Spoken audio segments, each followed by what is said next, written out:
Assalamualaikum warahmatullahi wabarakatuh. Salam guru penggerak. Di sini saya akan mempelajari tentang refleksi dan kesimpulan filosofi Ki Hajar Dewantara.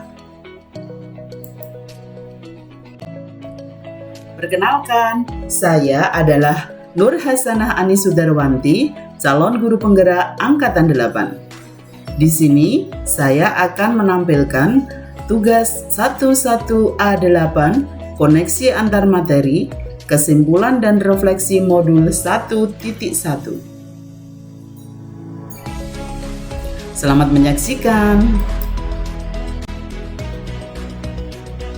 Kita berbicara tentang filosofi pemikiran Ki Hajar Dewantara. 1. Menuntun atau sistem Among.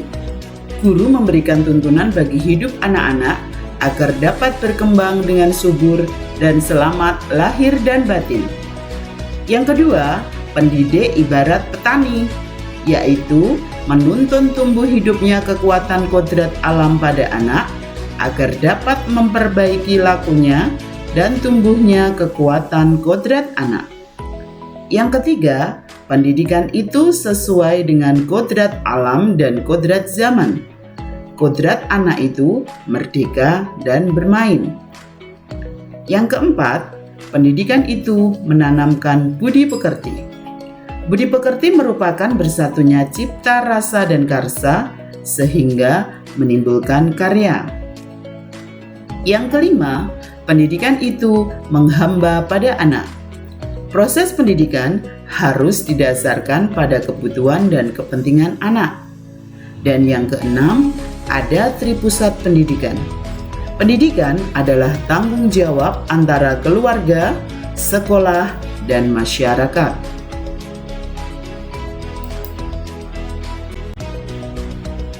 Ada 3 kerangka perubahan menurut Ki Hajar Dewantara. Yang pertama, kodrat keadaan. Yang kedua, prinsip perubahan. Dan yang ketiga, apa yang berubah.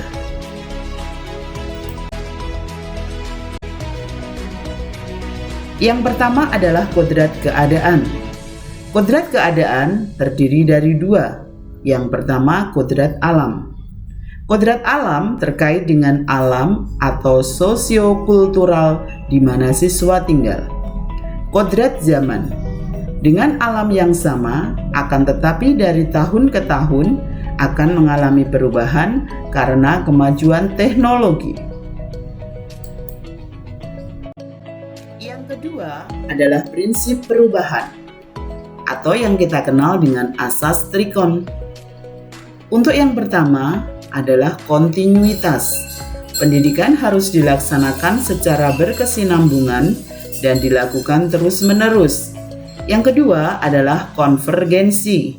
Pendidikan yang dilakukan bisa mengambil dari berbagai sumber di luar negeri, namun disesuaikan kebutuhan yang kita miliki sendiri. Dan yang ketiga adalah konsentris. Pendidikan yang dilakukan tidak lepas dari kepribadian kita sebagai bangsa Indonesia. Untuk yang ketiga adalah apa yang harus berubah. Yang harus berubah adalah budi pekerti. Budi terdiri dari cipta, rasa, karsa. Dan pekerti itu adalah tenaga.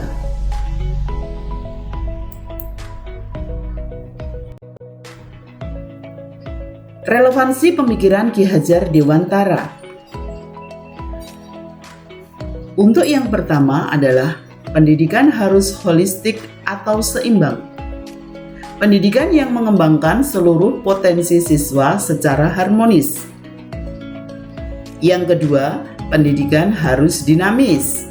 Ada olah cipta, menajamkan pikiran, olah rasa, menghaluskan perasaan, dan olah karsa, memperkuat kemauan, serta olahraga menyehatkan jasmani.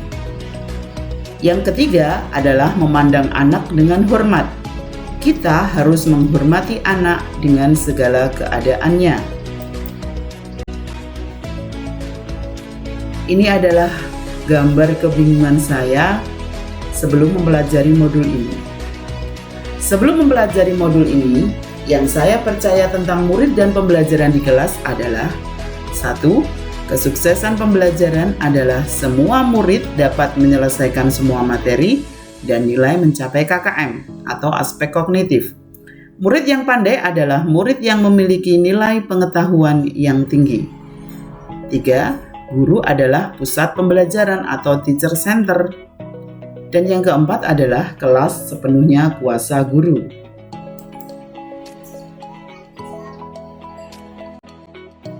Yang berubah dari pemikiran dan perilaku setelah mempelajari modul ini adalah 1. Mengenai pemikiran. 1. Murid adalah makhluk yang merdeka. Mereka bukan robot yang bergerak dengan kehendak kita sebagai seorang pendidik. Biarkan ia tumbuh sesuai kodratnya, yaitu merdeka dan bermain. Yang kedua, setiap murid itu unik dan istimewa sesuai bakat dan minatnya masing-masing, tidak selalu dipandang dari aspek kognitif saja.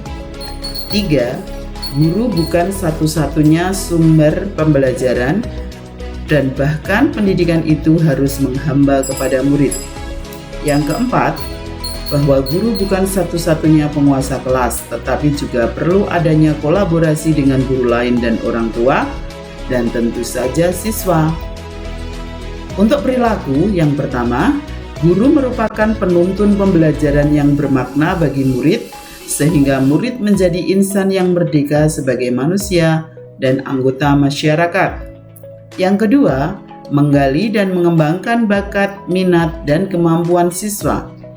Yang ketiga, pembelajaran yang berpusat pada murid memberikan kemerdekaan yang sepenuhnya kepada mereka. Dan yang keempat, menjalin komunikasi yang efektif antara guru dengan guru lainnya dan guru dengan orang tua.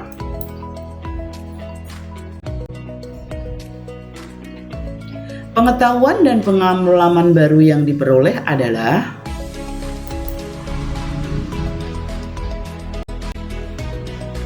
guru sebagai among. Guru menuntun anak sesuai dengan kodrat alam dan kodrat zaman agar anak mampu selamat lahir dan batin. Yang kedua, berpihak pada anak. Segala sesuatu yang dilakukan harus sesuai dengan kebutuhan dan kepentingan anak. Akan kami terapkan setelah mempelajari modul ini adalah 1. Menerapkan sistem among, yaitu menuntun siswa.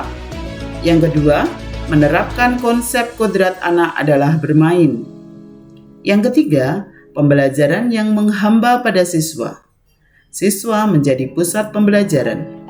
Yang keempat, merancang pembelajaran bermakna sesuai kodrat alam dan kodrat zaman.